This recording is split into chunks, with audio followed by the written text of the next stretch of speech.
Hi, everyone. I'm Cindy Edwards from PR Media Now. And with me to discuss today's news from Atlas Salt is Atlas President Rowland Howe. Mr. Salt, thank you so much for joining us today. Thanks, Cindy. It's a pleasure to be here. Well, there are some exciting drill results to talk about, along with general corporate developments for Atlas. So, Rowland, drill results are in on hole CC9, which was a 250-meter step out from CC4 into the untested eastern part of Great Atlantic, a 336-meter gross interval of salt, including 305 meters of massive salt.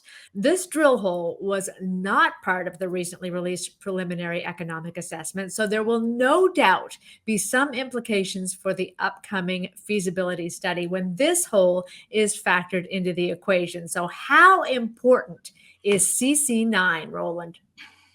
Cindy, indeed, it's quite an extraordinary drill hole by any standard, especially considering it was a significant step out to the east, where there'd been no previous drilling.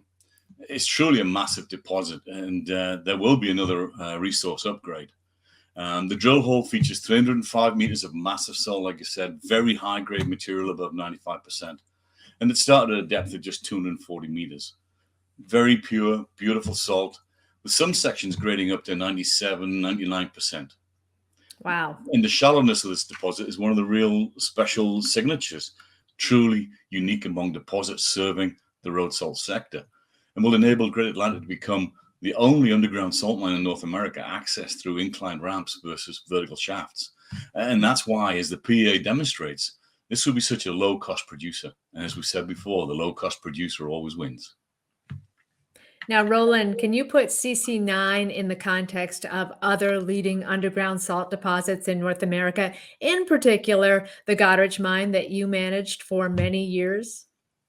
Well, Goderich, as you know, is the biggest and the best underground salt mine in the world. And there's never been a drill result at Goderich even remotely close to what we've just announced. They've been mining at roughly the 1,750-foot level at Goderich since the very beginning, and that's almost 65 years ago, from a salt seam that's about 80 feet thick, and they use 3 vertical shafts to access the seam. And they're currently many kilometers offshore and away from those shafts. So Great Atlantic has these great thicknesses starting at just under 200 meters depth in some places, while Goderich is mining at around 530 meters below surface. Great Atlantic it's on track to become the first new salt mine in North America in 25 years, with all the advantages of its shallowness and new technology. So it does have the potential to become the biggest and the best in the sector. Now, earlier this month, Compass Minerals reported quarterly financials for the period ending December 31st, showing revenue up 12% year over year at $308 million US. Operating earnings were up 20% year over year to $47.1 million. Now, this was driven primarily from Goderich. An amazing thing is that this mine has been producing for more than 60 years. What this shows, Cindy, is how prolific a salt mine can be at driving earnings as well as long-term low beta cash flow, even after being in operation for decades.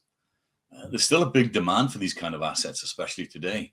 And the risk profile is also much more attractive than you would see in a traditional metal mine, where there you'd have many more issues to contend with, along with a volatile underlying commodity price. Rock salt keeps gradually pushing higher, year after year, essentially very consistent, very predictable. Now, Rowland, what do you say to investors who have seen their Atlas Salt shares drop by nearly half since the release of the PEA for Great Atlantic at the end of January?